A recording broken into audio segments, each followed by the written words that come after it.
Yes po, isang magandang araw po sa ating lahat. Ang content po natin ay para sa alahas muna. Mga kabarangay, baka mahilig po kayo sa white gold at silver at ganoon din po sa mga yellow gold. Pag-usapan po natin ang pagkapareho at pagkakaiba. Mga kabarangay, sa mga hindi pa po nakakaalam, ang white gold po ay tinubog lamang ng sa rhodium, ano po?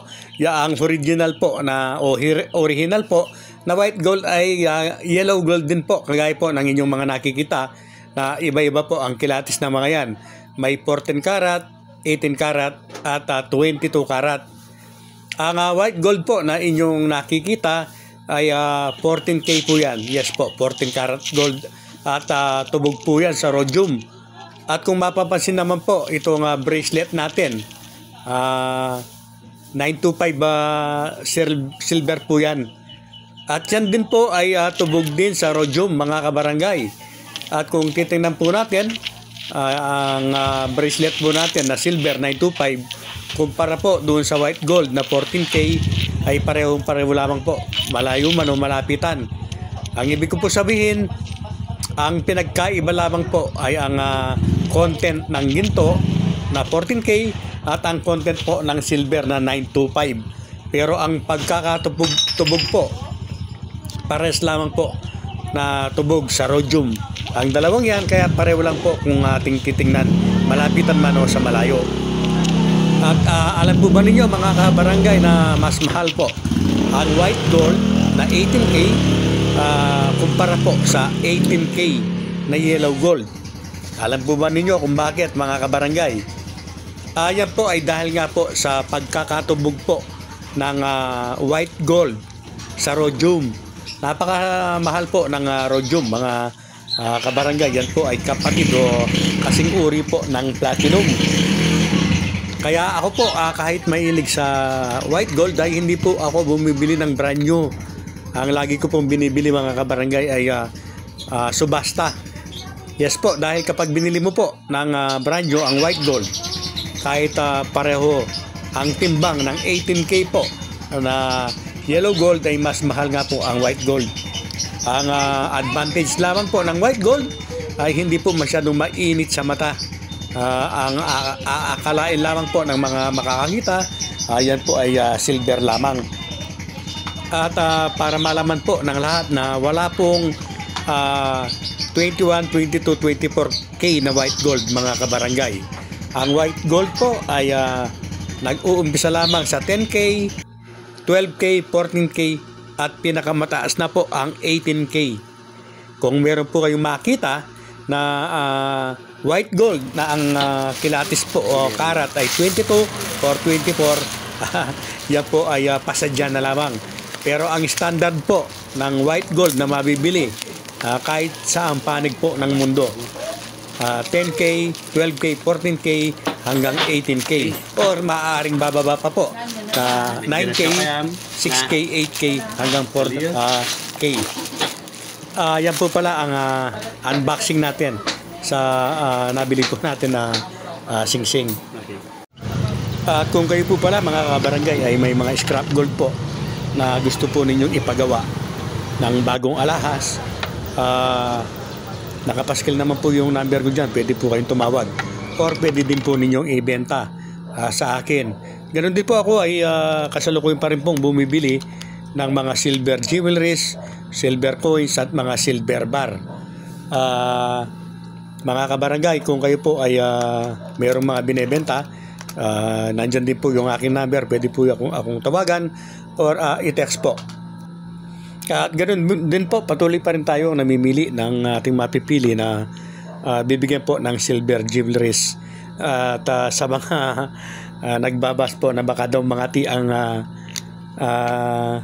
leeg ng ating mga bibigyan. Mga Japan surplus po lahat ng aking mga collections. At ang iba po dyan ay binibili po natin sa isang legit po na pagawaan po ng silver. At ako rin po ay nagbebenta ng iba't ibang uri po ng silver jewelries. Pwede po kayong mag-PM kung ano po ang gusto ninyo.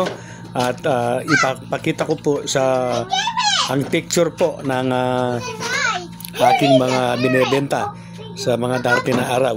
Ipapakita ko po sa ibang content ko po yung ating mga design po ng super jewelries or super silver ng Super Silver Philippines. Yes po, dyan natin kinukuha yung mga bago po nating silver.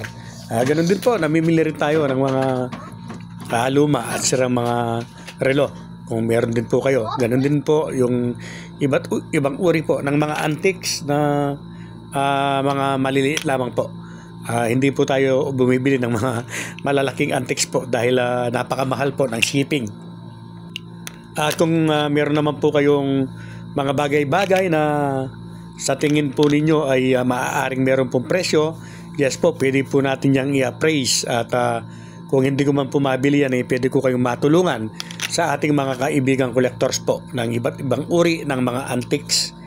Ako po ay for sure, basta silver po yan, kahit anong uri yan, ay nasa magandang usapan lamang po yan.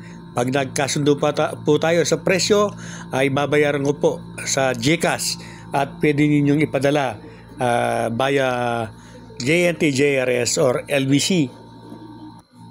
Muli po ako ay nagpapasalamat po sa walang sawa po ninyong pagtangkilik po sa aking mga videos. Mapa yan ay mapa politika or iyan po ay kahit ano. Ang aking pong content talaga po ay halo-halo. Ang tinatalakay ko kung ano po yung nasa issue o yung pinag-uusapan. Ayan kung alam lang natin ang mga detalye. Hindi naman po lahat ng issue ay tinatalakay natin. So muli po ang inyong lingkod, Coiner String po, ay ito po, pakisulat na lang yung aking number 0993-524-2946. Uulitin ko po, 0993-524-2946. Sa mga magko-comment po dito ay pipili ako ng 5. Nabibigyan ko po ng ating mga koleksyon na silver.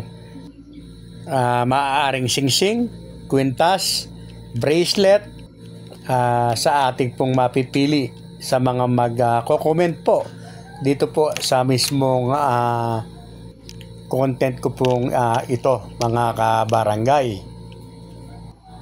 So yan lamang po at atin pong uulitin ang ating cell number 0993-524-2946. Paalala lamang po mga kabarangay, ka-coiners, mag-text po muna kayo dahil hindi po ako sumasagot ng tawag na hindi po nakarehistro ang numero sa cellphone ko. So inuulit ko po, mag-text muna kayo, magpakilala kung kayo po ay tatawag. Maraming salamat po sa inyong lahat.